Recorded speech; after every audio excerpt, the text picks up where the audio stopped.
साथियों नमस्कार। मैं कमलेश्वर सिंह फिर एक बार आपके सामने उपस्थित हो गया हूं।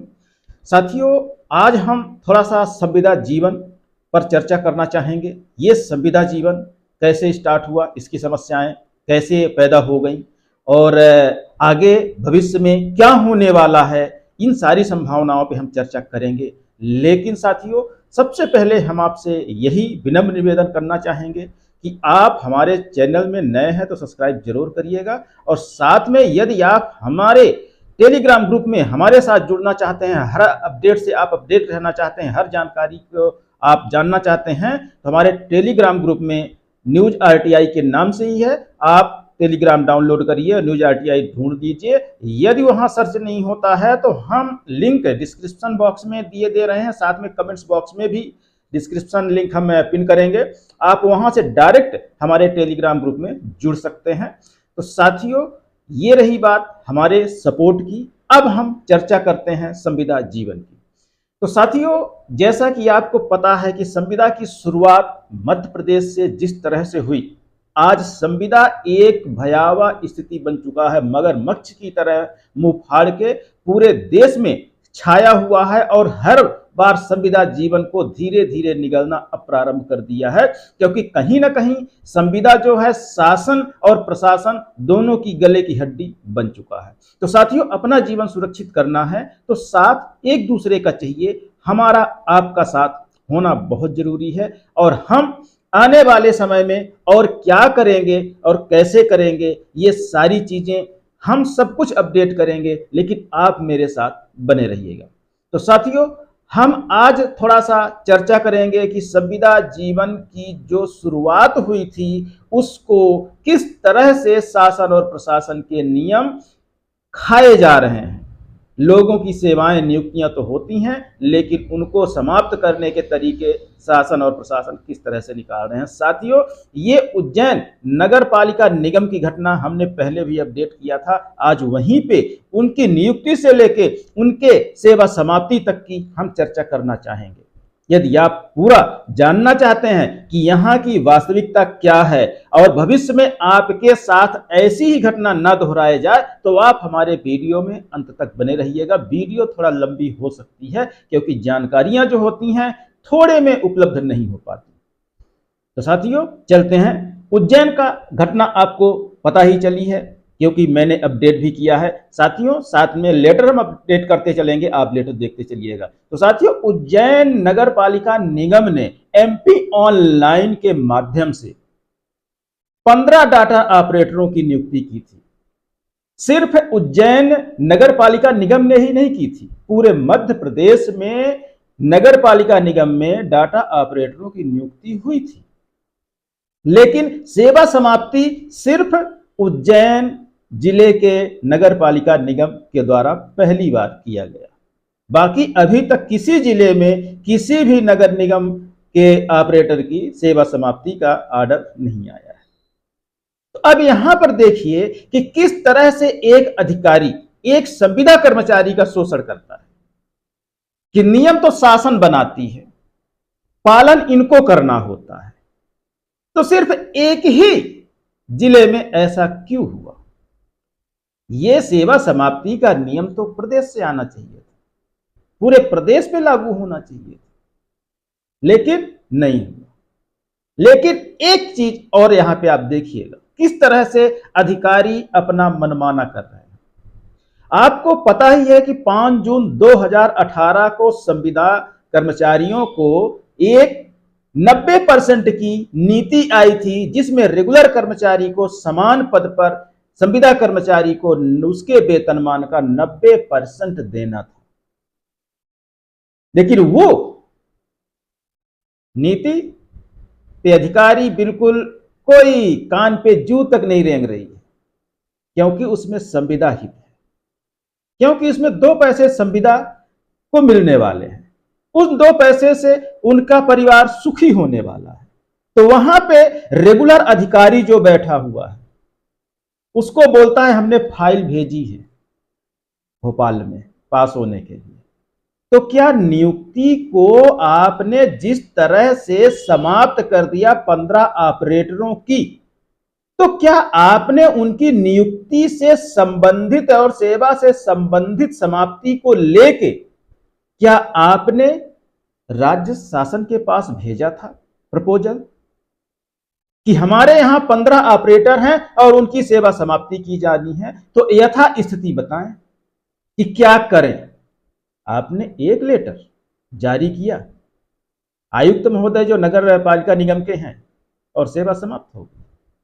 लेकिन 2 पैसे देने की बारी आती है, शासन के नियम आते हैं संविदा हित के लिए, तो बता दिया जाता है हमने भोपाल भेजा है फाइल पास होने के लिए। तो क्या ये सेवा समाप्ति की फाइल आपने भोपाल भेजी पास होने के लिए?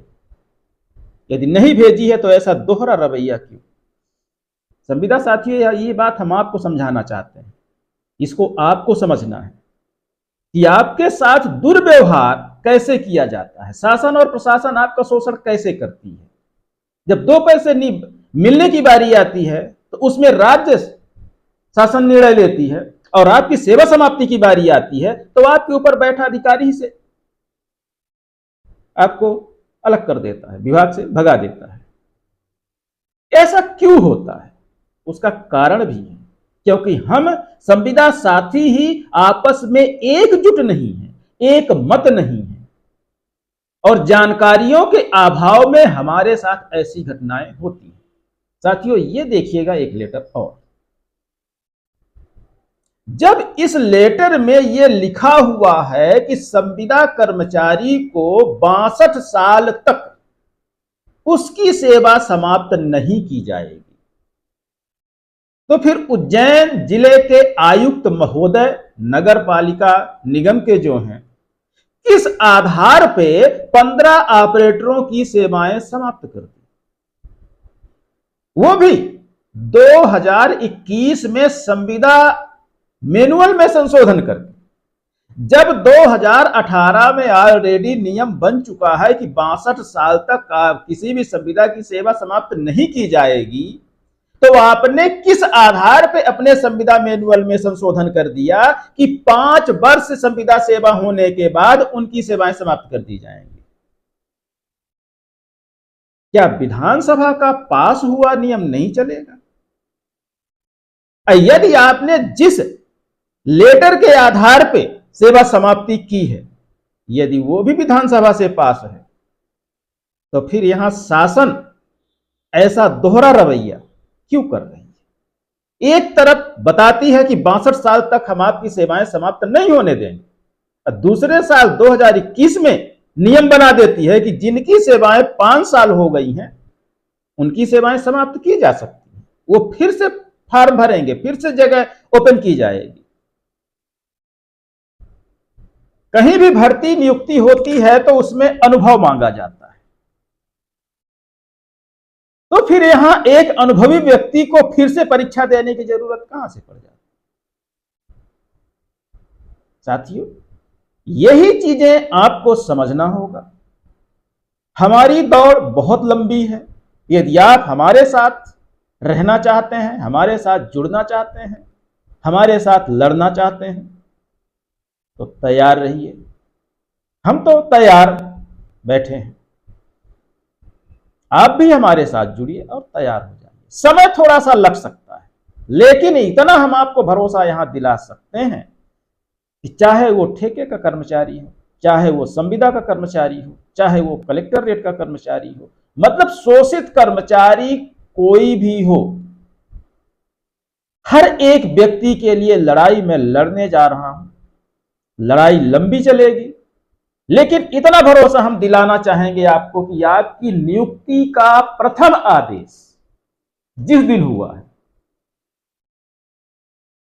आपकी सेवाएं वहीं से स्टार्ट होंगी। भले ही आपको निष्कासित कर दिया गया, यदि आपकी सेवा समाप्त कर विभाग से बाहर कर दिया गया है, तो भी आपकी सेवाएं प्रथम नियुक्ति आदेश के आधार पे मैं पूरा प्रोसीजर करवा के आप लोगों को फिर से विभाग में करवा दूंगा। लेकिन यहां साथ होने की जरूरत तो सबसे जरूरी है, क्योंकि कहते हैं कि जनबल होता है तो हर चीज संभव हो जाती है। अकेला चना भार नहीं फोड़ता। कहावत तो आपने सुनी होगी। तो साथियों, हमारा कहना सिर्फ इतना है कि ये घटनाएं जो उज्जैन जिला के नगर पालिका निगम की हुई हैं, आपके साथ भी हो सकती है, क्योंकि 90% की जो नीति है, लगातार 4 वर्षों से उसी फाइल को दबा के रखा गया है। तो उसके पीछे का राज क्या है, वही सारी चीजें मैं निकाल रहा हूं, निकालने की कोशिश कर रहा हूं, विभाग से लड़ रहा हूं। तो कम से कम आप विभाग से मत लड़िए, मैं आपके लिए लड़ रहा हूं, तो आप मेरे साथ जुड़िए ताकि मेरा हाथ मजबूत हो और आगे भविष्य आपका सुरक्षित हो जाए। साथियों, अभी वो चीजें मैं नहीं बताने वाला कि आगे मैं क्या करने वाला हूं। जिस दिन आप पूरे संविदा कर्मचारी मध्य प्रदेश के मेरे साथ जुड़ गए, उसी दिन मैं आपको बता दूंगा कि मैं ये करने वाला हूं। अब आप लोग तैयार रहिएगा, क्योंकि हर व्यक्ति की नौकरी सुरक्षित होने वाली है और जो निष्कासित हैं अपने प्रथम नियुक्ति दिनांक से ही सीनियरिटी के आधार पे वापस फिर से विभाग में आने वाले। तो साथियों, ये जो चर्चा का विषय रहा, हम ये नहीं कहेंगे कि कोई अपडेट है, लेकिन ये कहेंगे कि संविदा जीवन का सुरक्षित करने का एक रास्ता अवश्य प्रशस्त होने जा रहा है। मैं YouTube नहीं चला रहा। YouTube चलाना होता तो रोज 10 वीडियो अपलोड कर देता, कुछ भी डाल। मैं प्रदेश के उस जगह पर पहुंचने का इंतजार कर रहा हूं जहां से आप का जीवन सुरक्षित होने वाला है। तो साथियों, इसी उम्मीद के साथ कि आप वीडियो को लाइक शेयर जरूर करेंगे और जो साथी जुड़े नहीं हैं उन तक भेजेंगे ताकि वो भी जुड़ पाएं और हम अपनी चर्चाएं आगे फिर से करते रहें। और भविष्य में जो कुछ होने वाला है, घटना दुर्घटना, वो सारी चीजों से आप अपडेट रहें। तो साथियों, इसी उम्मीद के साथ कि आप हमारे साथ बने हैं और बने रहेंगे और जो नहीं है उनको जोड़ते रहें। साथियों, लेते हैं आपसे विदा। नमस्कार।